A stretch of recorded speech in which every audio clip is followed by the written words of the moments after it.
गुरु अर्जुन साहिब के वक्त दो व्यक्ति, पिता और पुत्र, अच्छे प्रेमी और शब्द के अभ्यासी थे। पिता का नाम समन और पुत्र का नाम मूसन था। वे मजदूरी करके अपना गुजारा करते थे।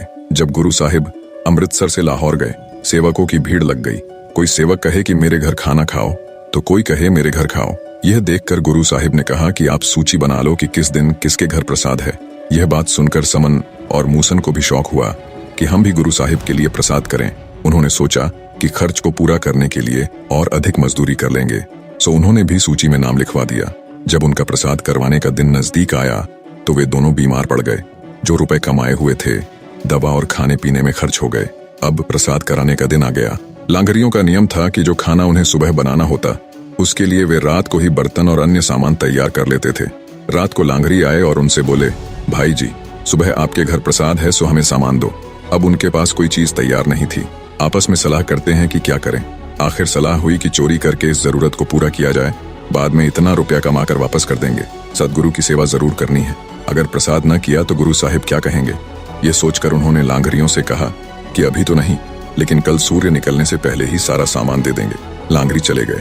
उनकी गली में एक साहूकार की दुकान थी। रात को दोनों ने उस दुकान में सेंध लगाई। सेंध का मतलब है दीवार में सुराख करके अंदर घुसना। सेंध लगा, जो कुछ निकालना था सब निकाल लिया, सिर्फ मिर्च मसाला वगैरह बाकी रह गया। पहले तो कहने लगे कि यह मसाला वगैरह रहने दें, फिर सोचा कि नहीं, दोबारा चलकर बचा हुआ मिर्च मसाला भी ले ही आए। जब वे मिर्च मसाला लेने गए तो साहूकार जाग गया। उस समय बाप तो दुकान से बाहर आ चुका था, बेटा सेंध में से निकल रहा था। जब सिर बाहर निकाला तब साहूकार ने उठकर नीचे से टांगें पकड़ लीं ताकि वह बाहर ना निकल सके। बाप बाहर की ओर खींचने लगा और साहूकार अंदर की ओर। अब न बाप छोड़े न साहूकार छोड़े। बड़ी खींचातानी हुई। आखिर बेटे ने बाप से कहा कि आप मेरा सिर काट लो, ऐसा ना हो कि सुबह हो जाए और लोग कहें कि गुरु के शिष्य चोरी करते हैं, सो देर ना करो, फौरन सिर काट लो। सिर से ही पहचान होती है। अगर सिर ना हुआ तो लाश किसकी है, किसी को कुछ पता नहीं चलेगा। अब बाप अपने ही बेटे का सिर किस तरह काटे। उसने कहा, मैं सिर नहीं काट सकता। पुत्र ने कहा, पिताजी, गुरु के लिए मेरा सिर काट लो, क्योंकि मैं नहीं चाहता कि गुरु की बदनामी हो। इस तरह बदनामी भी नहीं होगी और सदगुरु की सेवा भी हो जाएगी। बाप ने थोड़ी देर विचार किया, फिर मारी तलवार और पुत्र का सिर काट लिया। धड़ नीचे जा गिरा। समन ने पुत्र मूसन का सिर लाकर घर में रख दिया। अब बेटे की मौत, कलेजा कैसे ठहरे। बड़ी मुश्किल से 1 घंटा गुजारा। उधर साहूकार ने कहा कि चोर को देखें तो सही कौन है।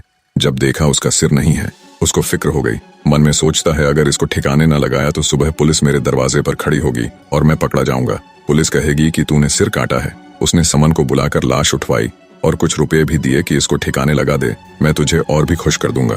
समन ने धड़ को वहां से उठा लिया और अपने घर लाकर धड़ और सिर दोनों जोड़कर रख दिए। उसका बहुत सा दुख कम हो गया। सोचा कि अब अगर गुरु साहिब ने पूछ भी लिया तो मैं कह दूंगा, जी मूसन बीमार है।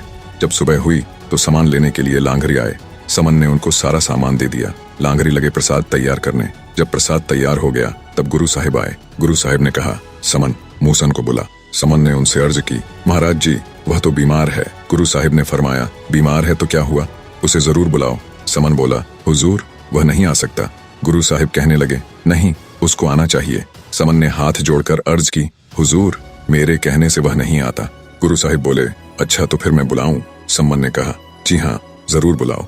गुरु साहिब ने आवाज लगाई, मूसन, उठकर बाहर आ जा। ऐसे वक्त तू कहाँ चला गया है। गुरु जी का इतना कहना था कि मूसन उठकर 9 बर 9 ठीक ठाक होकर बाहर आ गया। मूसन और समन दोनों गुरु साहिब के चरणों पर गिर पड़े, जिन्होंने अपना तन मन गुरु को सौंप दिया, सब कुछ कुर्बान कर दिया। वे ही गुरु की खुशियां लेते हैं। निष्कर्ष, सच्ची भक्ति और गुरु के प्रति समर्पण में अनंत शक्ति होती है। जब भक्त अपने तन मन को गुरु की सेवा और भक्ति में अर्पित कर देता है तो गुरु की कृपा से असंभव भी संभव हो जाता है।